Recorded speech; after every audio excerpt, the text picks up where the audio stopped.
Masarap na dessert ba ang hanap nyo?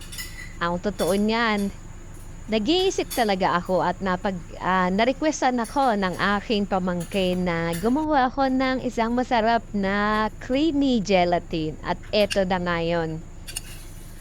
Tiningnan ko, sinubukan ko kasi kulang yung mga dapat kong mga makukuhang ingredients. Kung ano na lang ang nasa bahay, yun na lang ang ginawa ko para makagawa ko na isang masarap na dessert.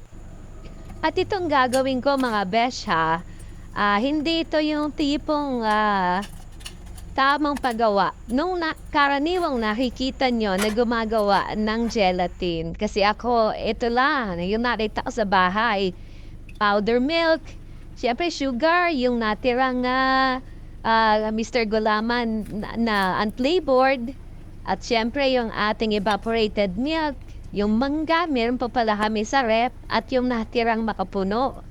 Meron din ako natira dyan na evaporated milk na nasa tasa pa, at yung ating Nestle cream.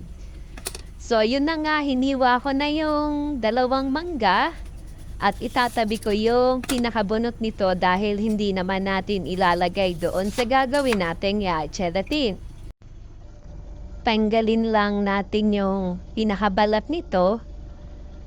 Sundan lang yung ginagawa ko at nang mahiwa natin siya ng may korte or kahit na ano gusto nyong design doon sa mango ninyo ay okay naman. Kasi ako, hindi naman ako expert sa ganon. Kaya, ito lang na yung aking ginawa. So, iniisip ko lang na pwede naman kahit kulang yung ating gagamitin para sa ating gelatin. Iganda pa lang yung mga kakailanganin. Ayan, may maliit pa akong isang evaporated milk. At ito na nga, umpisahan na natin ang gagawin nating mixture. Yan na nga ang evaporated milk, yung natira na nasa tasa. 3 cups ng water. Nilagyan ko din ng 3/4 cup sugar at yung ating powder milk na 1 cup. At itong ating unflavored gulaman. Yung ating natirang all-purpose cream. Kalahati pa yon, kaya okay lang yung ating gagamitin na kung makakabili na budget pack, mas okay yon. Haluin lang natin hanggang sa matunaw yung ating mga nilagay na sugar at yung gelatin powder at yung kaninang kala nyo buo na all-purpose cream. Galing kasi sa ref yun, pero matutunaw din siya. At lagyan natin yung dalawa actually yung ginamit ko dito pang molde. Ito yung pang leche plan at yung isa naman ay ginawa ko yung parang cake molder. So ito na nga, bukas na yung apoy dyan, haluin lang na haluin hanggang sa kumulo. At iyon ay pwede na natin isalin dito sa ating molder.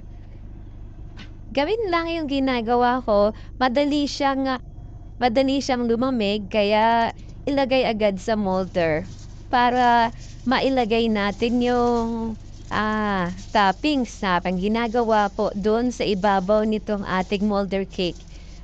Kasi pag matigas na siya, hindi na siya magsisink yung pinaka-mango natin. So, mas maganda na ganyan pa lang. Malambot-lambot pa lang siya, ay mailagay na natin para naka-form yung ating gagawing gelatin. At itagdag pa natin itong ating makapuno. So, ayan na nga, pwede na. Tingnan natin, try natin kung ano yung kinalabasan. So, ayan, di ba? Ang ganda ng pagka-print niya, ang ganda-ganda ng pagkabuo niya. At pag naman natikman ninyo, ay masasabi niya na very satisfied kayo. At eto na nga, syempre, tikim to. At first bite, hindi syempre ako yan, yung aking taga-tikim na yung aking pamangkin. Iyan yung kauna-unahan na talagang nag-aabang sa aking mga ginagawang niluluto. At ito nga yung nagawa kong isang molder doon sa cake molder. Eto, diba? Ang ganda-ganda ng tingnan. At yan lang mga besh. Salamat sa panonood! Inilagay ko rin ang ating ingredients sa ating mango creamy gelatin.